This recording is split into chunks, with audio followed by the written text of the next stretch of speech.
Assalamualaikum warahmatullahi wabarakatuh. Perkenalkan, kami dari kelompok 4 Audit Kepatuhan yang beranggotakan saya Muklijan Al-Fajri NIM 7211419060. Kemudian Prasetya Wasista dengan NIM 7211419142. Nurul Hikmah dengan NIM 7211419139.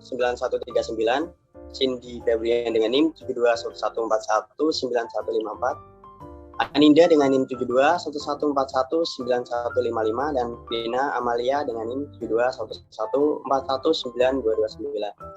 Nah, pada kesempatan kali ini kami akan mempresentasikan terkait laporan audit dengan submateri. Yang pertama adalah pengertian dan arti penting laporan audit.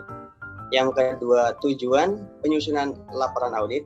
Yang ketiga adalah menulis laporan audit yang efektif. Yang keempat, standar kualitas dan hasil audit. Untuk berikutnya, pemaparan materi akan disampaikan oleh teman saya. Oleh karena itu, saya persilakan. Baik, di sini saya akan menjelaskan tentang pengertian dan arti penting laporan audit.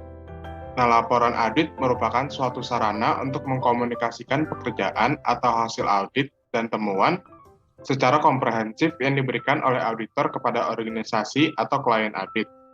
Nah, laporan audit adalah hal yang sangat penting untuk diperhatikan oleh auditor agar hasil audit dapat bermanfaat bagi pengguna seperti kreditor, para investor, dan lain-lain. Nah, laporan audit harus memuat suatu pernyataan pendapat mengenai laporan keuangan secara keseluruhan atau secara asersi. Nah, jika suatu pendapat secara keseluruhan tidak dapat diberikan, maka alasan tidak dapat diberikannya itu harus dicantumkan.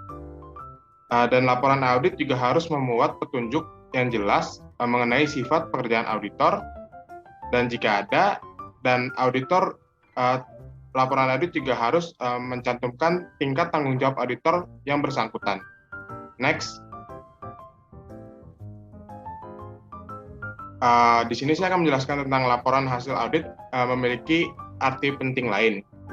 Yang pertama itu memuat hasil audit penilaian auditor terhadap pelaksanaan tugas pokok, ketaatan terhadap peraturan dan efisiensi.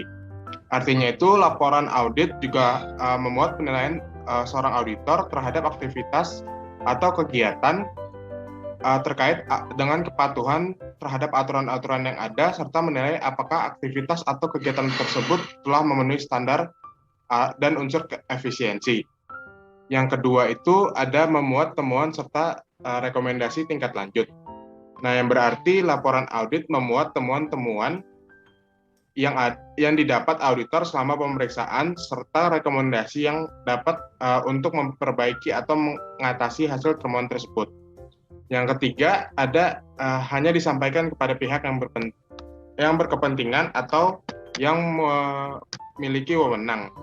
Nah, itu berarti hal ini berguna untuk menjaga kerahasiaan dan mencegah penyalahgunaan hasil temuan oleh oknum tertentu, serta pengungkapan hasil temuan tersebut kepada pihak yang tidak berkepentingan karena beresiko terhadap kepercayaan klien kepada auditor, sehingga dapat mengganggu hubungan antara klien dan auditor. Dan yang terakhir itu ada ukuran kinerja auditor. Nah, ini berarti laporan hasil audit yang baik akan menggambarkan kinerja dari auditor dari tulisan pada laporan hasil audit tersebut kepada audit internal dapat melihat kemampuan dari auditor apakah mumpuni dalam pelaksanaan penugasannya.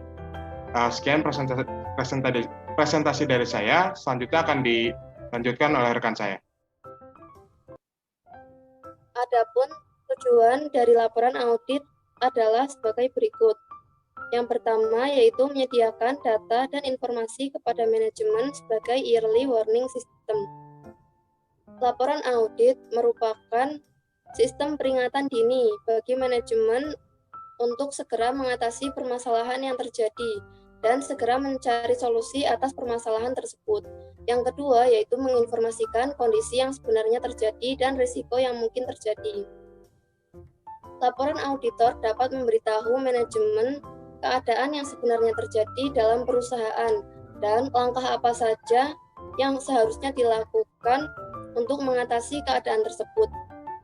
Tujuan yang ketiga yaitu memberikan alternatif solusi pemecahan masalah. Salah satu tujuan dari penyusunan laporan audit yaitu memberikan solusi atas permasalahan yang ada melalui rekomendasi kepada klien.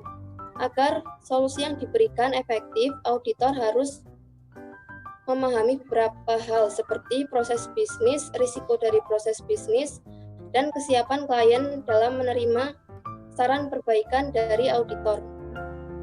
Sekian presentasi dari saya, selanjutnya akan dilanjutkan oleh teman saya. Next.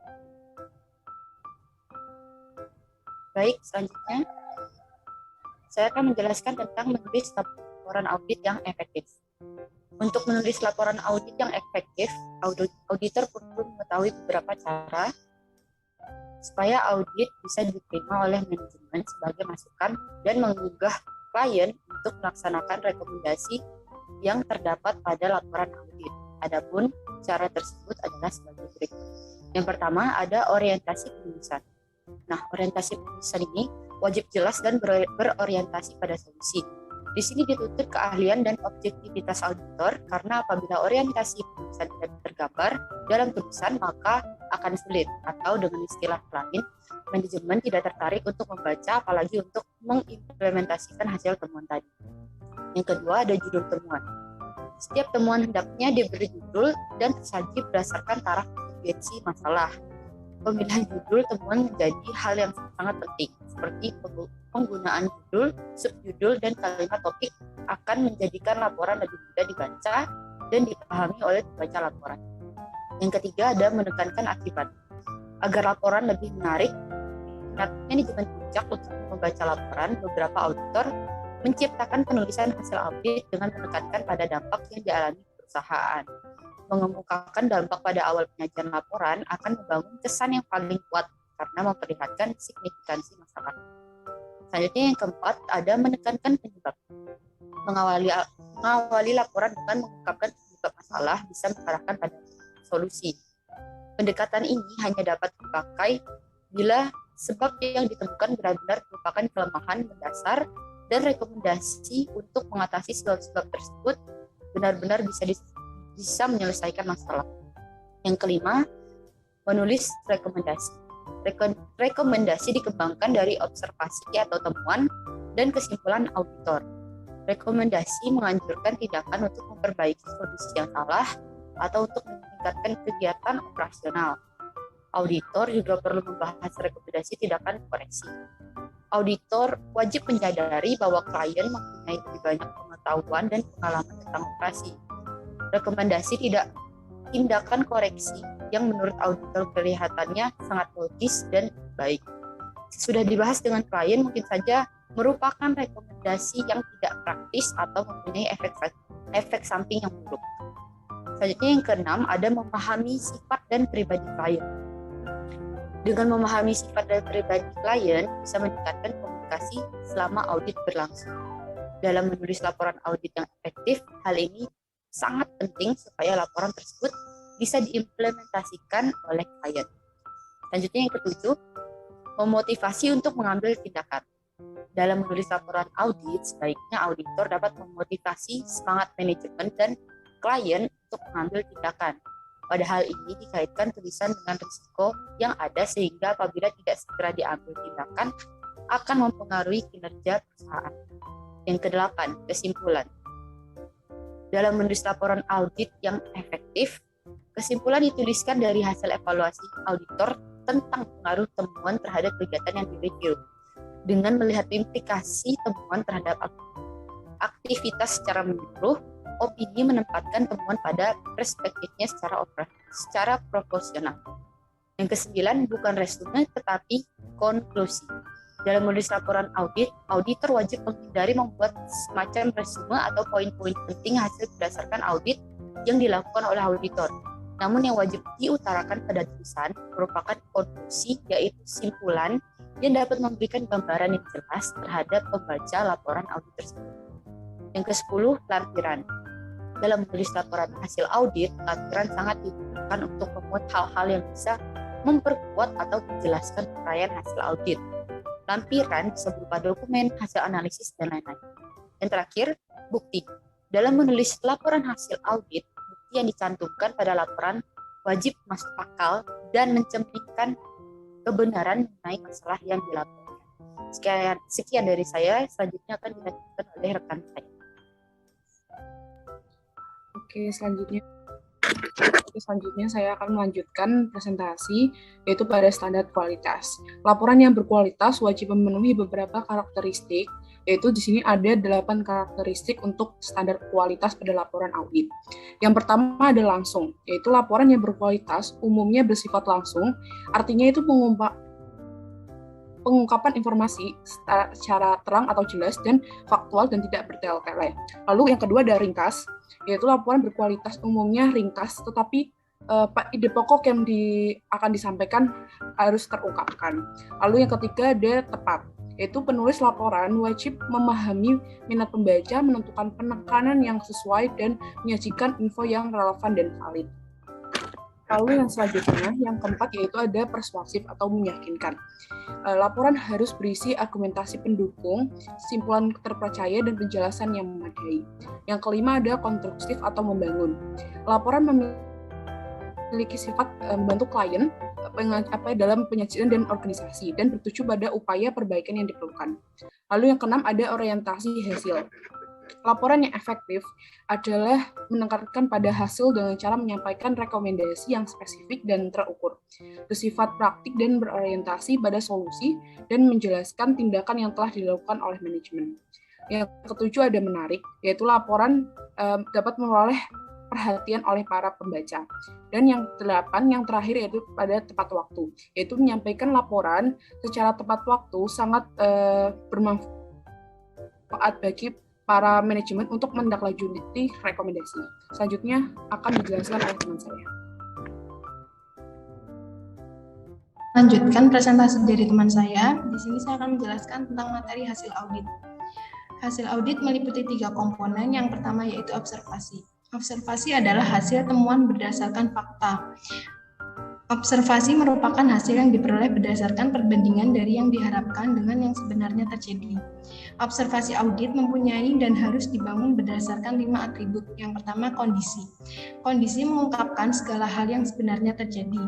Yang kedua yaitu kriteria. Kriteria adalah kondisi yang seharusnya ada. Kriteria merupakan ukuran, standar, atau ekspektasi yang digunakan untuk membuat evaluasi. Yang ketiga yaitu akibat. Akibat yaitu resiko atau kemungkinan kerugian yang dihadapi organisasi karena adanya perbedaan antara kondisi dengan kriteria yang ditetapkan. Yang keempat yaitu sebab. Sebab menjelaskan alasan mengapa kondisi berbeda dengan kriteria. Sebab akan menjawab pertanyaan kenapa sasaran tidak terpenuhi dan kenapa tujuan tidak tercapai. Selanjutnya komponen yang kedua yaitu kesimpulan atau opini. Kesimpulan atau opini merupakan hasil yang diperoleh dari penelitian yang dilakukan auditor mengenai pengaruh temuan terhadap kegiatan yang diamati. Dengan melihat implikasi temuan terhadap kegiatan secara menyeluruh, opini menempatkan temuan dan perspektifnya secara proporsional. Kesimpulan atau opini yang diungkapkan perlu mengindikasikan kemungkinan untuk dilakukannya tindakan koreksi. Komponen yang ketiga yaitu rekomendasi. Jadi, temuan yang telah didapatkan harus mencakup rekomendasi. Rekomendasi diperoleh berdasarkan temuan yang telah didapatkan dan berdasarkan pendapat atau opini auditor. Rekomendasi juga biasanya berisi saran dan tindakan yang dapat dilakukan. Cukup sekian presentasi dari kelompok kami. Kurang lebihnya mohon maaf. Wassalamualaikum warahmatullahi wabarakatuh.